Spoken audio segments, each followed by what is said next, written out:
Hello, this is Julian with Coffee Reviews, and today we'll be reviewing the Los Angeles Wash Process Colombia from Shoebox Coffee Roasters.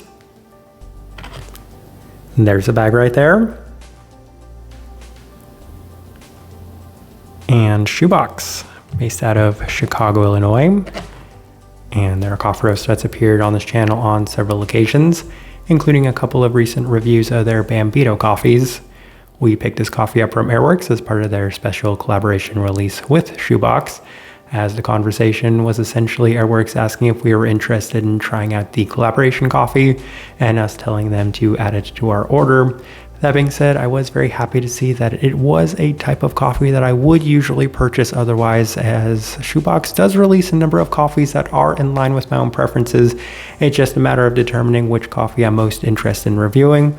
So we went ahead and picked this one up, and it'll be interesting to see how this one turned out, as this right here is day 59.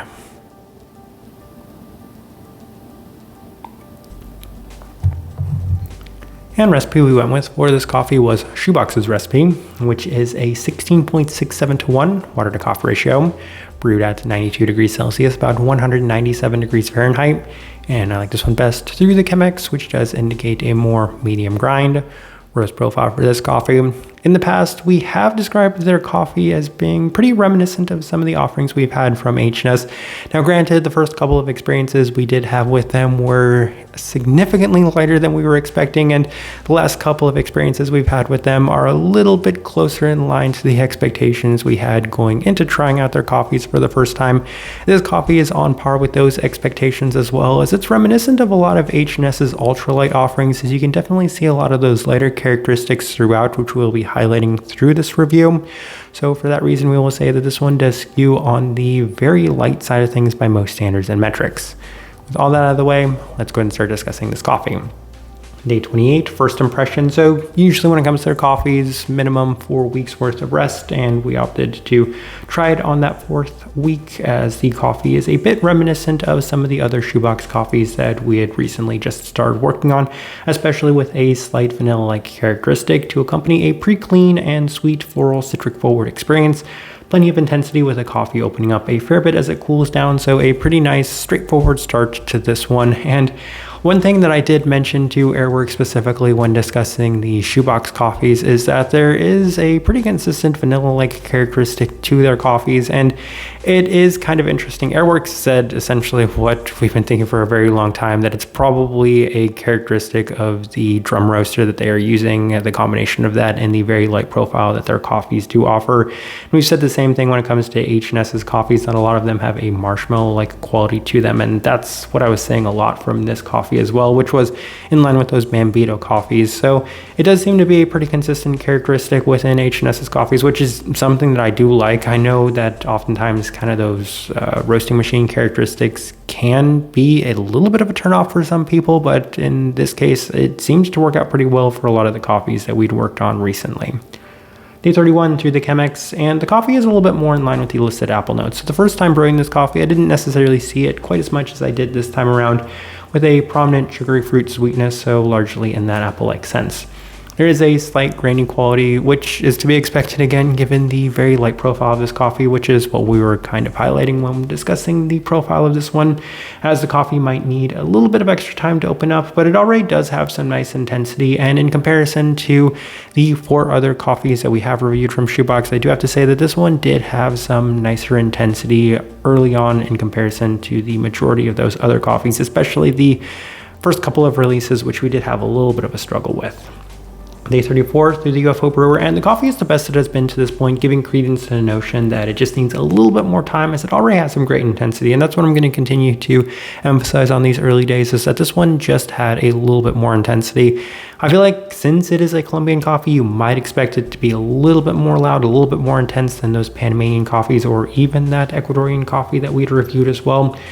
The cool down does have an almost interesting birthday cake frosting-like feel, which is the combination of the vanilla characteristic and the sugary characteristic of this coffee.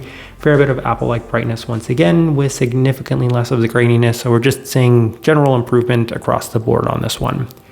Day 37 through the V60 with Shoebox's recipe, and the coffee was a little peanut-like off brew, giving the entire experience a little bit of an interesting, what I described as a peanut butter milkshake like feel, which I'm not entirely sure if that's what was intended for this coffee, but something that I definitely wanted to highlight on this day given the unique combination of the characteristics that were presented within this coffee. Cools off, adding much more depth with more of those sugary apple qualities and a floral tea characteristic as well, all presented with an abundance of sweetness, making this another enjoyable day, if maybe a little bit of an unusual day.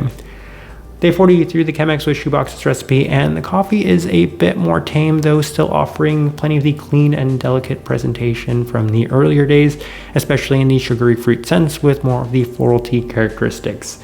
Not quite as sweet, but lacking the peanut or grain qualities from earlier, so it's either the coffee is seeming to improve in terms of those aspects being toned down over time, or it was the adjustments that did seem to help, but I honestly felt like it was just a product of the coffee having a little bit more added rest to it. Day 44 through the B60 with Shoebox recipe, and there's been plenty of consistency within this coffee as it is a little bit tame off brew, though that is also pretty consistent with their coffees in general, as it's not necessarily the most intense right after it's been brewed.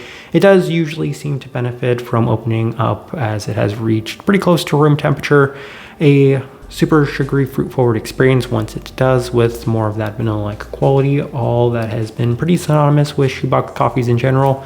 Slightly brighter than the other recent experiences we have had from Shoebox, as it's nicer all around, and that was one of the big takeaways I did have from this coffee. We'll discuss that a little bit more later in this review.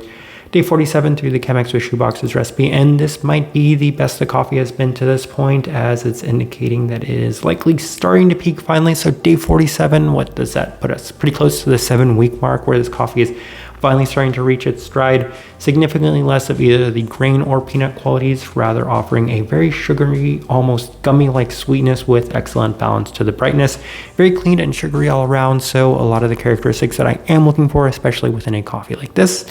And on day 51, final notes we have through the Chemex, and there has been a pretty similar sentiment to this coffee, as it does fluctuate in terms of the brightness. Again, we'll discuss that a little bit more, as it's otherwise very clean with an almost gummy-like sweetness and a citric forward experience with a tropicality, including a slight passion fruit, apricot, and peach characteristics. So there's quite a bit of depth to this coffee, especially in that fruit sense, especially in that sugary sense, just an abundance of characteristics to pick up on, which is ideal. It's a Gesher coffee. That's what you'd hope for with a wash processed Gesher coffee. All right, let's go ahead and put up the tasting wheel so you can see what we're getting.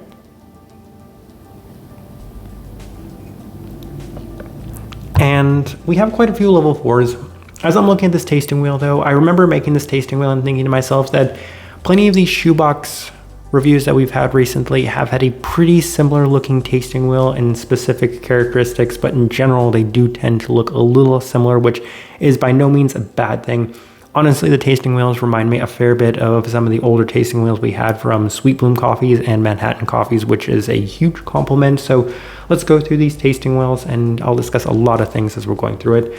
Start with the cleanliness level 4. Very clean coffee. I think that maybe there was question as to whether it could score higher than that. We are still working with a washed Gesher coffee, and it's been very rare we've scored any Colombian washed Gesher coffees at that level 5 mark, as they don't seem to always have that same sort of special beauty that the Panamanian Geshas do offer. This one very clean though, definitely skewing on the higher side of the level 4, definitely a wonderful definition to the characteristics presented within this coffee. Finish, level 4. The finish is very enjoyable, especially given that it does present in a combination of the very sweet sugary qualities that are abundant in a number of the characteristics of this one. But in addition to that, it does have an interesting brightness that does finish to it as well, which is a very important point worth highlighting within this tasting wheel when we get to that. Sweetness, level 4. Definitely plenty of sweetness. I continue to emphasize a lot of the sugary characteristics of this coffee, and given that they're presented in that vanilla-like sense, that interesting gummy-like sense for me as well, I really enjoyed that aspect. Gummy is my favorite candy, so I do appreciate that about this coffee. Florality, level 4. I don't quite recall whether or not they have any sort of floral note listed on here, but it has been very consistent when it comes to the Shoebox coffees that I continue to get a lot of that vanilla-like florality, even with it being presented in a more sweet sense. So that's why we scored that pretty high. Really appreciated that aspect about this coffee. Pretty consistent within their coffees in general. Citrus fruit, level 4. I will say this. I wonder if Max really likes apples because it's funny how descriptive and consistent the apple notes have been on the Shoebox coffees. I feel like I know at least one of the Bambino coffees we reviewed had an apple note to it. I feel like maybe both of them did. I think the Tipica had a cherry instead of an apple note, but there's so many apple notes to the coffees and they're generally pretty descriptive. Like what's the apple note they have listed on here? Fuji apple. That's very descriptive for what this coffee is. So I can definitely see that characteristic within this coffee. And yeah, it's very prominent within a lot of their coffees in general, that sugary fruit experience. While I was looking at that, I did see the jasmine florality. I can see that. Maybe not quite as defined as the vanilla characteristic for me nonetheless. Let's go ahead and move on. We have a handful of level 3s. We will start with the acidity. Let's just get that taken care of. Acidity level 3. And one of the notes I put here was that it fluctuated between the 3 and the 4. It was brighter than either the Bambino coffees, which we scored both of them at the level 3 mark. The feedback that I've heard about those Bambino coffees was that the lack of brightness was a little bit of a sticking point for some people, and far be it from me to criticize the priorities of others when it comes to coffee, because we've made our priorities very clear. First and most important thing for me specifically is the cleanliness. The higher the cleanliness, the better the cleanliness, the higher the likelihood that I will enjoy a coffee. So that's of the utmost importance to me. But outside of that, I mentioned sweetness, fruit qualities, florality. Those are the big things that matter. And when it comes to brightness, I can go either way for the most part. Only when it's severely lacking that I tend to have a big issue with it. But there are plenty of people that do prioritize that a lot. And those were the sticking points for those people on those coffees. I feel like this is probably closer to what people are actually seeking. I feel like in the same way that I say minimum level 4 for cleanliness, minimum level 4 for sweetness is what I seek. I feel like minimum level 4 for acidity is what a lot of people can seek with these coffees as well. So this is closer. I don't necessarily think it's to the same extent. The gauge we have for a level 4 for acidity is if it's pretty close to your average wash process Kenyan coffee, and this one was not quite there, and that's why we left it at level 3. But I feel like that was a very important note to highlight given the feedback I'd heard about those Bambino coffees. Let's go ahead and move on. Berry fruit level 3. Mentioned a number of some tropical berry characteristics to it. Passion fruit is one that came to mind, so we kept that at that level 3 mark. Stone fruit level 3 also mentioned a slight bit of some apricot peach-like characteristics. I was able to get a fair bit of stone fruit to this coffee, which helped. Even then, washed geishas, regardless of which origin, can have a fair bit of some stone fruit characteristics, and I'm very happy when they do, so very happy that this one did. And then final thing worth discussing, we have the body at a level 2. Usually when it comes to Colombian geishas, they don't have that same sort of super light body that Panamanian geishas or even Ethiopian geishas, washed Ethiopian and Panamanian geishas can have. So level 2 is where we opted to put it, just a little bit more texture, even with the Chemex being our preferred brew method on this coffee.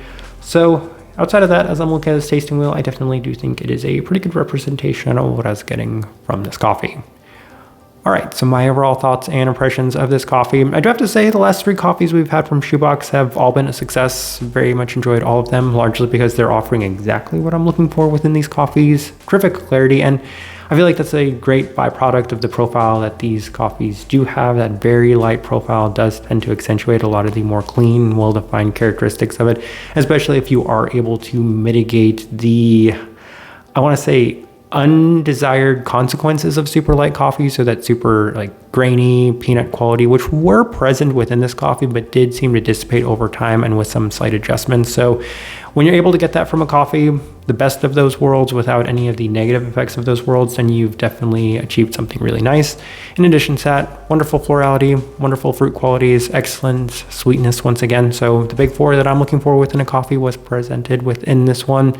Definitely on the better side of washed Colombian geishas that I've had this year. I don't think I've had many that I've enjoyed in general, with the exception of Vanilla Brahe a couple of years ago. But this one was very nice. A lot of positive things to say. Shoebox continues to build up a very nice database of coffees that we have reviewed from them, with this one being in line with those Bambino coffees as well. So credit to Shoebox once again. I think that this one was very nice through and through. Type of person I would suggest this coffee to. I feel like it has some really nice depth, and it is a geisha coffee, and it is offering plenty of those geisha characteristics. Great florality, great cleanliness, great fruit depth, and a variety of fruit depth to it as well. In addition to that, I'm trying to think of something that might be a little bit unique to this coffee, but I think in a lot of ways it was very straightforward. Maybe the apple characteristic a bit better defined than the majority of qualities that we receive from other coffees that have that same sort of descriptor. But that's probably the best direction I can point somebody towards on this one, and also the best way I can leave this review. If you by chance had an opportunity to try this coffee, I'd love to know your thoughts and impressions of it as well. Enjoying the content, give this video a like, subscribe if you're not already subscribed. So here has been a review of the Los Angeles Wash Process Colombia from Shoebox Coffee Roasters. Thank you for watching.